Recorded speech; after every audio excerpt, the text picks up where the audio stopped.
boas tardes. Despois da magistral lección que nos dou o amigo Sobrado sobre xeración e confluencia de empresas, a mí toca un pouquiño ir máis ao bruto, que como se estenderon as líneas no noso entorno e no noso rural. Xeraban calquera e os concellos, como dixo Sobrado, si xestionaron para leválo ás villas e ás ciudades, pero o rural, como casi sempre, está abandonado, está eso. Por iso tuveron que argallar, os propios veciños tuveron que argallar fórmulas e modos para chegar a electrificación, que a luz, como dicían naquel tempo, aos seus puntos de consumo. As redes de electricidade foronse espallando ao longo da xeografía partindo do punto de xeración. Estas líneas vertebraron o noso territorio, máis que nada as que iban dedicadas a industrias, como era a minería e como era outro. Unha vez establecidas as líneas troncales ou principales, dai empezaron os veciños que lle pasaba cerca a propiamente dicha liña, empezaron a gestionar, dado que lle resultaba xa un pouco económico faer a súa extensión, o seu transformo e as súas instalacións, foron cando se empezaron a crear as comisións, as famosas comisións veciñais, que eran por pueblos ou por parroquias. Estas comisións eran unha prolongación da xestión comercial que faían os concellos, e eran eles que se encargaban de contactar ca empresa suministradora, ca empresa instaladora e cos propietarios dos terrenos por onde tiñan que pasar as líneas.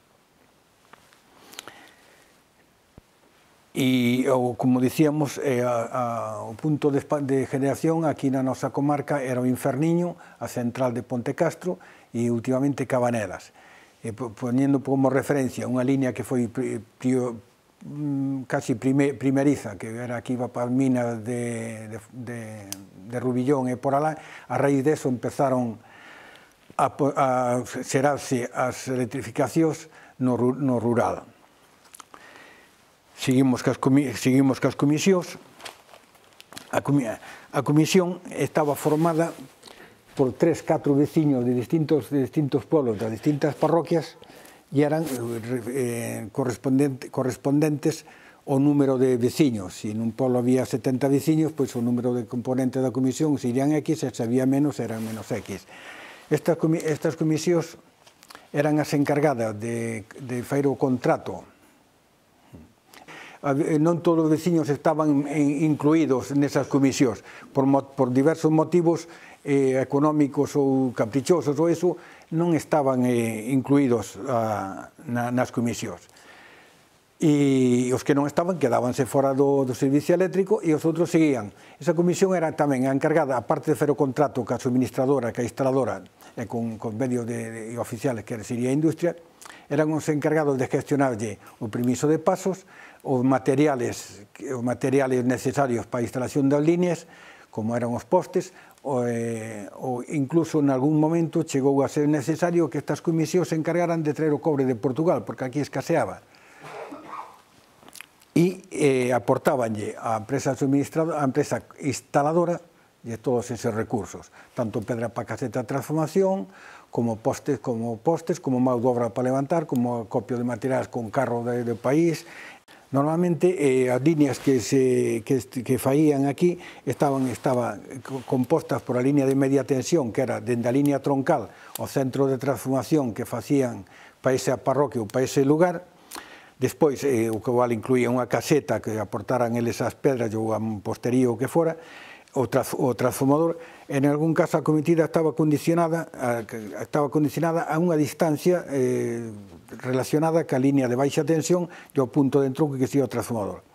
A comisión era encargada tamén de gestionar os enganches ás redes durante o certo tempo. Aqueles veciños que non aportaban nada no primeiro, quedaban apuntados, ou se algún día o solicitaban, tiñan a obriga de pagar o porcentaje que eles habían pagado antes, que os primeiros veciños habían pagado antes. E as compañías suministradoras non podían contratarlle se non levaban un certificado da comisión correspondente. Ese importe, normalmente, era o resultado de dividir o que lle costara aos outros, aos primeiros veciños, o que tiñan eles que pagar. E comentábamos aquí antes o tema da escasez de materiales, que incluso que iban a buscar o cobre a comisión con un certificado ou incluso de extraperlo a Portugal. Eso os que eran máis afortunados. Houve outros que se fixo con alambre de ferro, que eran os que normalmente utilizaban no Ribeiro incluso para feras viñas, os utilizaronse para extensión de moitas redes ou línea de media tensión, non redes, líneas de media tensión de 15 kV, 15.000 voltios. E, entre outras cousas, tamén unha das cousas que se facía era que cada veciño, independientemente que algún era por medios económicos que lle salía máis barato aportar un poste ou aportar X metros de pedra de propiaño para fer a caseta que non tiña económicamente para pagalo. Entonces iban aos seus outos, cortaban unha galla daqueles castiñeiros de 6-7 metros, que a veces para montalos, como dicía antes Sobrado, os contratistas, Jesús e outros por estilo, se vían perdidos para buscarlle o plomo do poste, porque eran en realidad torcidos e eran eso, para alinear aquilo era terrible. E iso foi unha odisea chegar a luz aos pueblos. Os propios veciños, para abrir os ollos dos buratos dos postes, non había recursos, non había ferramenta, nin había nada. Para levantalos, levantábase a golpe de berro, e levantábanse os postes, e a tensar, tensábase tamén as líneas, tensábanse como se podía, non había os recursos que temos hoxe. Despois chegamos a algo, unha vez que tendías a línea, chegamos a isto, que era a caseta, a casetiña do transformador, o centro de transformación.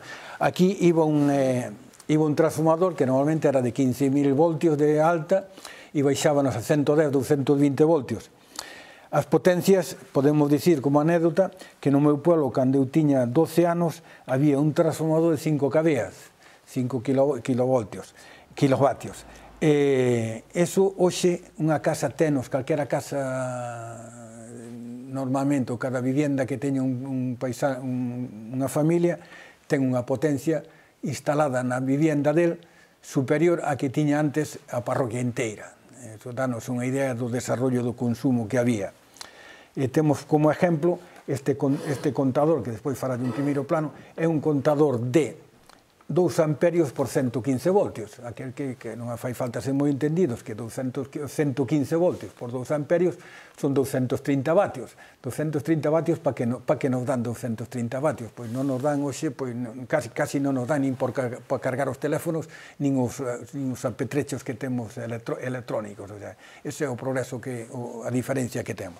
Esta era a caseta. Despois temos aquí un elemento de corte que hoxe podíamos dicir que é un térmico, porque ten a protección térmica, que serían os fusibles, que son sin calibrar, isto era, cada un poñía os plomos como quería, quedábase medio pueblo sin luz antes de fundir os fusibles. E temos o elemento de corte, que sería isto, nunha peza que temos hoxe, que non a trouxen porque eso, pero isto sería o que tiñamos antes na vivienda. Isto era o que iban tamén no cuadro contador, e isto é un interruptor, un clásico interruptor, que casi o sai xa se fai por mando a distancia, pero xa hai por sistema táctil ou eso. E isto girábalo e era a luz que tiñamos. Tiñamos que ter moito cuidado, sobre todo cando había en pleno inverno, cando había moita humedad, a veces dábanos calambre, incluso isto, non sei se algún dos oyentes se acorda deso. Temos outro portalámpara, que hoxe está isto moito de moda, isto era un portalámpara ladrón. Bueno, digo ladrón por non dicir chourizo, porque eso. Como non había moitos recursos, poñíase un punto de luz e un enchufe nunha casa, enchufes había pouco. Entón, enroscábase no portalámparas, deste xeito, e aparte, que aquí poñiríamos a bombilla, e despois sacábamos unha prolongación, cunha clavixa, e iba a un punto deso. Isto é o que hoxe extrañamos bastante, aunque xa cos teléfonos móviles e cos mandos a distancias, esta era a famosa pera, o interruptor, que unha vez que estábamos na cama, poñíamos na cabeceira da cama, aquelas camas que sabíamos que eran altas e tal, colgado dali, e cando te cansabas, levantabas a mão, collías e apagabas. O que utilizan hoxe, ou prácticamente o que se utiliza hoxe, é nos sanatorios e por aí, que ainda se siguen utilizando para chamar ao servicio. Isto utilizábano nos hoteles. Si pagabas dereito a que podes chamar, daban chesto cando te registrabas, enchufábalo nun enchufe que era co outro sistema de enchufe, era tipo americano, e con isto podías chamar ao servicio de habitacións. O sea, pero solamente tiñan preferencia solamente tiñan aqueles que habían pagado o suplemento. Bueno, este é outro interruptor, este é monofásico, este é das primeiras planchas que tuvemos tamén, xa que xa non enchufaba, non sei se algún oente se acordará, que cando o veciño do lado enchufaba a plancha, a luz xa tiña semejante baixón que xa fulanito enchufou a plancha, xa está tocando o carajo aí co consumo porque non había potencia. Ahora queixámonos das oscilacións, pero aquela era tremenda. Este é un artilugio que se tuviéramos unha bombilla, isto metían nun enchufe, e o taberneiro de turno para probar a bombilla, porque viña moita fundida, metía aquí e sabíamos que a bombilla funcionaba. Este era o aire acondicionado de época e este era o calefactor de época. Isto é unha resistencia metida nun tubo, está cheo de area, enchufábamolo, cantábamolo, que tiñan a temperatura, e despois isto iba revistado nun paño de franela ou de algo amoroso, que entraban as sábanas e evitabas a humedade e evitabas acatarrarte moita vez. Este é un fusible, tamén que se poñía nas derivacións. Aquí ten un fusible, moi calibrado, por certo, que estaba calibrado, dependendo do alambre que tuveras a mão ou lle poñías, e así eso. E isto é así, a grosso modo, eran os utensilios e os electrodomésticos e o aparellaje que tiñamos que tiñan naquela época. Estamos falando dos anos 40, dos anos 60, nesas dúas. E despois, se queres, enseñamos algúns. Falaba antes o amigo, o maestro Sobrado, os alumbrados que tiraban. Aquí temos un recibo daquela época que era do 37, e dicía, alumbrado eléctrico de Carballiño da Con e Maside, o sea, que era o que comentaba da Con, Sobrado. Por novos, hoxe, aquí non sei se apreciará dende aí, hai unha nomenclatura que é digna de ver, non a vou a mencionar, se podes enseñar, enséñala, se non eu non a menciono. E despois hai outra aquí tamén, outra mesma nomenclatura, que, non, píllala despois. Bueno, pois eran aqueles anos que nos acordamos moito deles e Dios los haya levado a tempo. Estes son os recibos. Bueno, pois mira, isto era do ano 38, onde un dos que tiña que levar toda a empresa que tiña que poñer era Viva España, e segundo Viva Franco. Ahora alguén vai se rir do tema, pero era así, era obligatorio que había que poñelo. Non sei se ten o sello, pero incluso había unhos sellos que por aquí llevaronlle caer que eran poscombatientes, o sea, era un fondo que había poscombatientes. Eso era así daqueles anos. Seguimos co eso. Despois xa veu a eléctrica de Carballiño, o sea que tiñamos aquí a eléctrica de Carballiño da Comasí, de alumbrado público de eléctrica. Despois veu a eléctrica de Carballiño, tamén nos... aí foi un impasse entre Xeda e a eléctrica de Carballiño, compañía de eléctrico renteiro, e gustaría, bueno, xa ves, aquí o precio eran 9, que non había término de potencia, ese imposto, eso algo que nos están cobrando, que tanta protesta xenera. Eran 9 kilovatios, no recibo eran 9 kilovatios de consumo ao mes, e o importe eran 15,62. Estamos falando de anos de casi non de miseria, pero sí bastante eso. 19 pesetas, 15,77, 19 pesetas eran moitos cuartos para un recibo de enerxía eléctrica. E tiñas aquel gravamen que tiña 9 kilovatios. E se pasaba de 9 a 10 kilovatios, o primeiro kilovatio valía 17 pesetas. Por consiguiente, para fastidiar máis ao pobre paisaniño, se tiña calquera cousa, calquera inconveniente na casa, lían o contador e o encargado do lector, o encargado de ler os contadores, tiña a obriga de anotar a lectura do contador nestas libretas. Entonces o paisano, o cliente, o abonado, como chamaban naqueles tempos, iba, cada vez que vía que tuvo un consumo tal, iba a mirar canto tiña o contador e canto tiña, teño 8 kilovatios, non teño que apagar a luz, traballo con velas. porque sabía que si se pasaba ese kilovatio, salíalle casi o doble do recibo. Despois hai aquí outros recibos que dicía José Luis antes, que era os de... A ver se o temos por aquí. Compañía Hidroeléctrica de Larenteiro, aquí que era no ano 69, Compañía Hidroeléctrica de Larenteiro, se vedes por aquí, e xa inmediatamente no ano 69 tamén Forzas Eléctricas del Noroeste. Foi cando foi a fusión, cando Fenosa absorbeu xa a Cheda e xa fixeron un reaxuste, casi no mismo me meteron outro recibo, pero tal, son dous recibos bastante curiosos porque nos marcanos un antes e un despois, aí, e así son o que nos ten aquí, o tema dos recibos. O que falábamos da libreta de control de consumo. Como ves, poñías o ano, poñías o mes, e aquí poñías a lectura do contado e o consumo. E o que falaba, o que dicíamos antes, o paisano, o abonado, iba controlando o consumo e iso. E o lector, eso vivino en propia persona, o lector tiña a obriga de ler o mismo día do mes, o sea, non podía subir un día nin adiantalo de ninguna maneira, porque se te retrasabas un día, ao mellor, pois, pasabas do mínimo, que era o famoso mínimo, e Dios nos libre.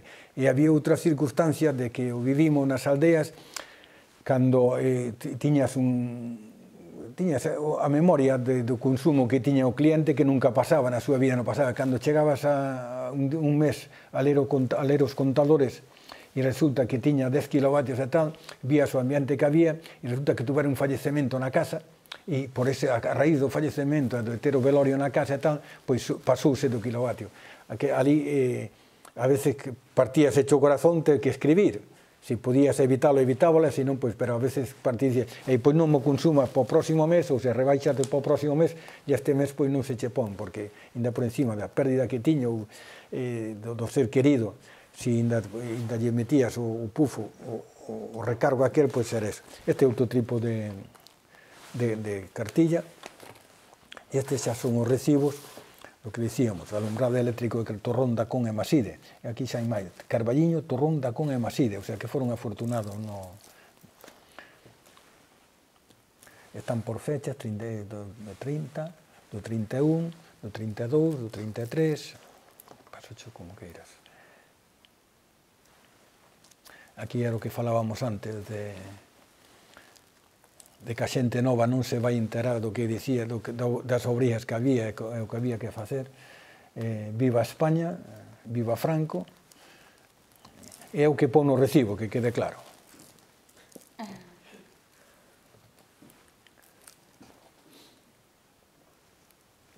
Estes recibos, algúns estaban firmados por... chama a atención, Viuda de la Foré, porque xa despois de Don Ramón, despois quedouse unha temporada a viuda. Aquí xa estaba Manuel Gulías Porto, que era eléctrica de Carballiño, xa firmaba por Cheda, pero houve un impasse aí, que era eléctrica de Carballiño.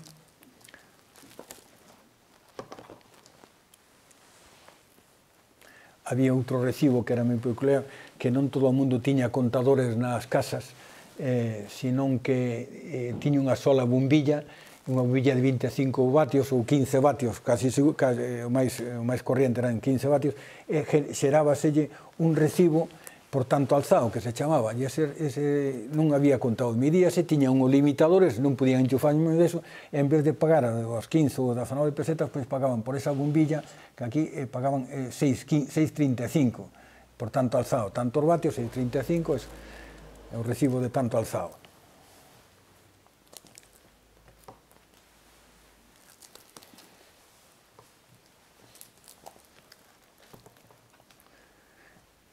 Pasámonos, xa vedes que os recibos están feitos á man, o sea, que había que escribirlos, despois xa se empezou ca máquina, pero nun principio eran feitos todos á mão. Incluso tiñan que ter boa letra, porque senón non iban para a oficina a faer os recibos.